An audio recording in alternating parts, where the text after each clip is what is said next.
Hello, this is Kevin. I just thought I'd put up a kind of a between movie or YouTube about my project that I'm working on. Of course, this one was so daunting, it started off, I had to treat myself with the pistachio chocolate. But I'm doing the Crimean War, the Russians, of course, all of the contingents, but this one I decided to start with was a daunting project, probably the largest one of the bunch. But the Russians were particularly difficult. But let me start out by telling you how I started this project and kind of my methodology of getting into one, because it is kind of interesting. At least some people ask me how I actually do it. Well, I can tell you, I really was not thinking much about the Crimean War, but I really do enjoy the rifle period, or what they call, I guess, rifle and musket, or the later part of the 18 or 19th century. So, 1840s to 1900, I've always been fascinated with that. But I did the, Franco-Prussian War, I did the Austro-Prussian War, the 7 Weeks War, I did the Schleswig wars, I've done Solferino, French versus Austrians. And so I kind of really had a lot of the building blocks, but I didn't have anything Crimean. And this was kind of a funny project, how it actually happened. And I acquired a couple of collections from different people that just said, like, I don't want these anymore. I've used them. Would you like them? And I acquired two of those. One was painted. Well, I can't even call it painted. It was just really something that came from a flea market. One of my friends, and he played the living heck out of it, but it was not to my standards of painting. It probably looked like something that somebody had painted as an 8-year-old, and they were figures that were probably from the early 70s. And that's okay. I mean, I kind of started there too. Then I had my friend Jeff say, look, do you want my Crimean War armies?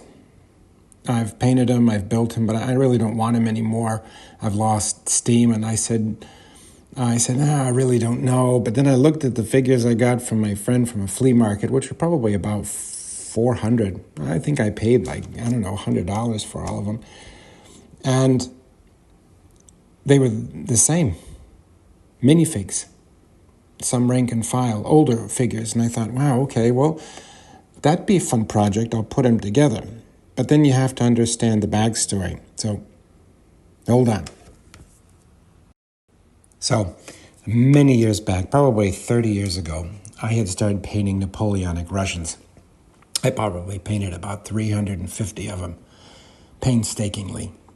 And then a friend of mine, when I was all done, said, Kevin, those aren't Napoleonics. Those aren't Russian Napoleonics. And I'm like, what? I couldn't believe it. He says, no, those are from the Crimean War. I'm like, you've got to be joking. Well, I was so disheartened, I just pulled them off their stands and put them in a box. Yes, I've carried them with me all these years as a reminder to do your homework before you start painting. And it's right up there with Rick Priestley's new article about, spray painting white over his brand new old guard Napoleonics he painted. Well, I've done that too, but this one was quite embarrassing. Nonetheless, when I pulled them out, I went, oh my God, they're the same figures. These are Old Glory. They fit pretty well with the minifig. I could, mix them in. So I had these collections. I've had figures that I painted that were minifig that really didn't fit anywhere, so they're kind of in my don't fit anywhere box. So I pulled those out, and I said, this is a fun project. So I pulled them all together. And how I start a project is I want to know what I'm doing now first. So I popped everything off the stands, pulled them out of their boxes of other things, and kind of built units. So what I do first is I build the army, and I glue them down on the stands, painted or unpainted. I want to see, what does this army look like? And that's how I start. So I started saying, how am I going to make this army look alike? So I pulled out my washes, my dips, my color palette, and I just start working on the figure doing the same thing over and over so that at the end it all looks the same. And it is, this is in the halfway process, so I don't do the basing, I don't do the flags until the end. I go back and do all the small little details in between. Started with the cavalry. I went out and I bought some more minifigs and some other rank and file different ones to add to the cavalry. It was missing Cossacks, missing Lancers, missing artillerymen. It only had like, I think, 6 to 9 batteries. So I pulled generals from different places and aide-de-camps and researched what units were there, and I started organizing it as such. So I took these 2 collections from 2 other gentlemen. One was very nicely done, but needed some organizational help and some adding. And I just started morphing and painting, and I've been working on it for about 3 weeks. And yeah, it's coming together. So I think in another 3 weeks, I will have a Russian army of the Crimean War. My French are already built. I'm just going to add a couple of units that I felt were a little bit more Crimean-esque, and then I'll start on the Brits.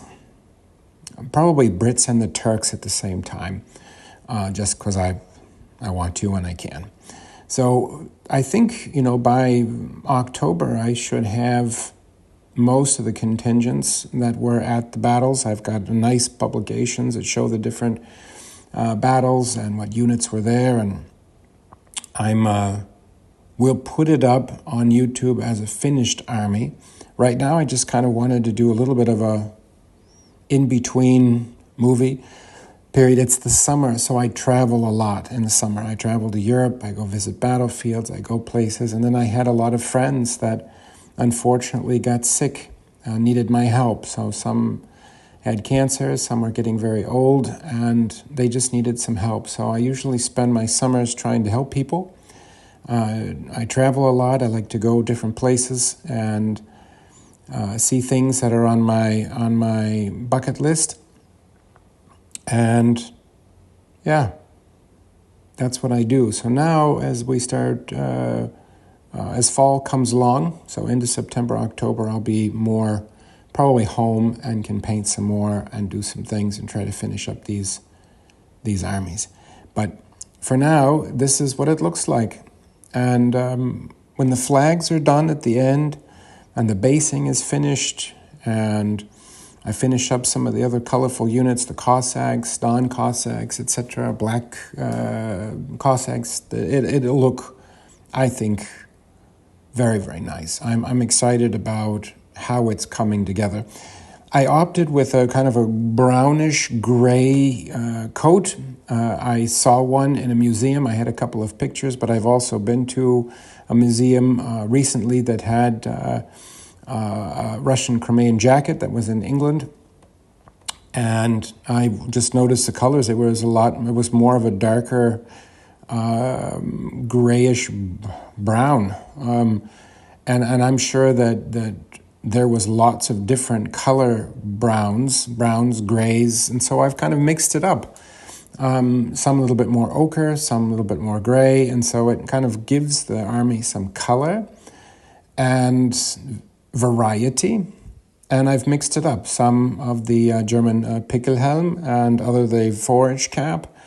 And I think it's going to turn out pretty nice. Of course, you all know I overbuild things, so you can't put this army all on the table at once, but it was these 2 collections that came together at one time, and then, of course, my blunder, and yeah, interesting.